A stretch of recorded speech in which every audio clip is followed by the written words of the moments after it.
interesting point of this, as you were talking, is because more women now are graduating with college degrees, Hmm. and because of the equality movement, that's meant that men and women now are both in the workforce at high level positions. I mean, even in that, there's going to be less jobs available for those men who would clearly before in the past have Yeah, they much would more just have the opportunity. job. Yeah. Yeah.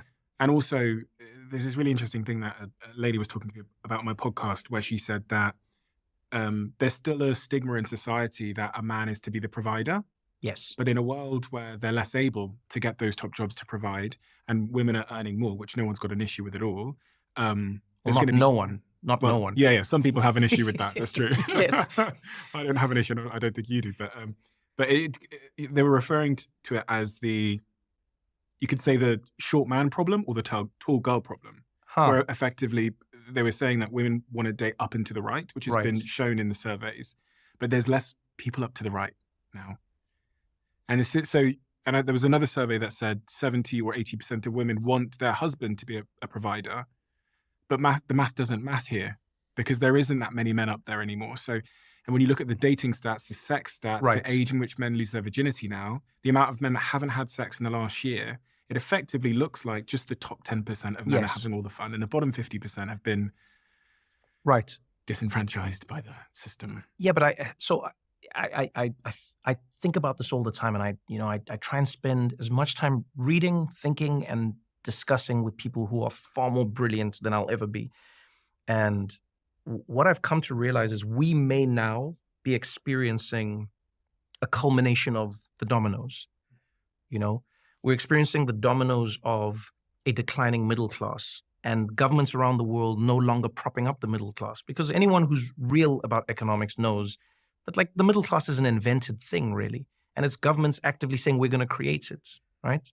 So as that has declined over time and people have sort of created this illusion that no, everyone can just get there on their own merit and like nothing needs to be created for you, we've seen the middle class decline. What happens then is there's a gap, between the rich and the poor. Then there's another domino that falls, and it's like the consolidation of wealth. These mega corporations around the world that find ways to not pay taxes, that find ways to pay like slave wages to some people and then sell you a cheap product and then give you credit that you shouldn't get and then put you in a debt cycle that you shouldn't be in. And that's one domino, and then politics becomes more polarized and more extreme because of algorithms and the way we say it. That's another domino. That's another domino. That's another domino. That's another domino. Companies find ways, as you said, to hire fewer people to get more out of them or hire different people. That's another domino. And in a strange way, I think of this sometimes. I go, you see gifts and curses. This is purely anecdotal in my life. It's not research, but I'm willing to bet on this and I'm willing to stand by it.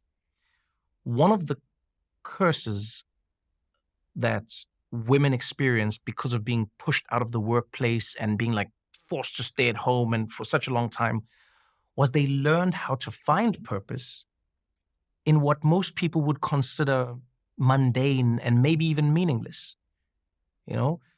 Women have found ways to like fill their time with community and with connecting, and they found ways to like look after their bodies and work out and do things.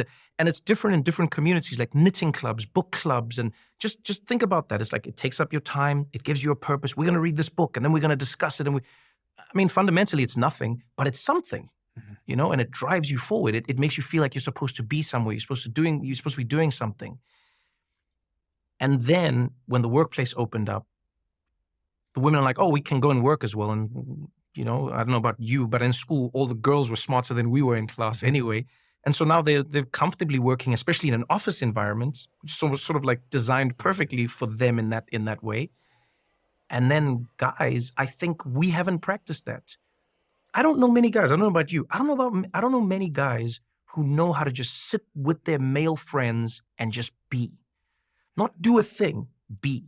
Like just be. And I find, and I'll be careful in saying this, but I have found that the degree of comfort in just being is different depending on where you're from in the world. So like my friends who are from third world countries, developing nations, whether it's South Africa and we're in the township, or whether it's my friends from Trinidad, or it's like in Trinidad, they even have a word for it, liming, they say let's lime.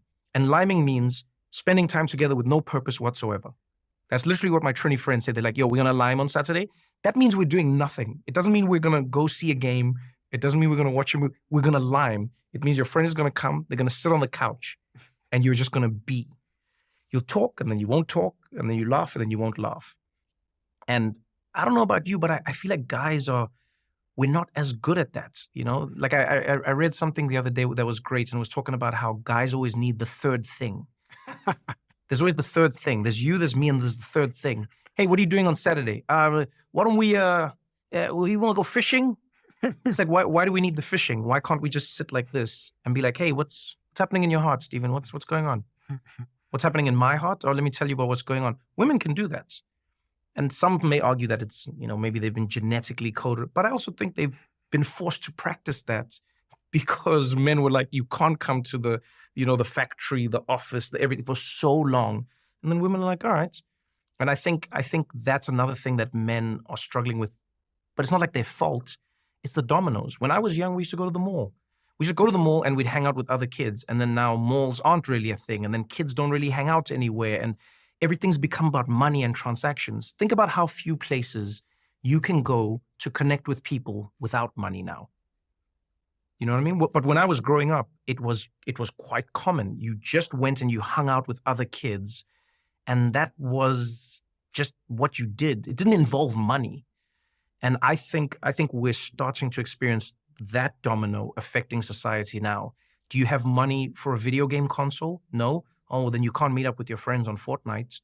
Do you have money to go to a movie? No, you don't. Oh, and movies have gone up. Yeah, you can't hang out with your friends at the movies. Can you afford an Uber ride? No, you can't. Can you? All these things now have meant that I think we're experiencing a generation of men in particular who are not just isolated, but not practiced in the arts of just like connecting with another male for no other purpose than to just like share hearts and be human beings.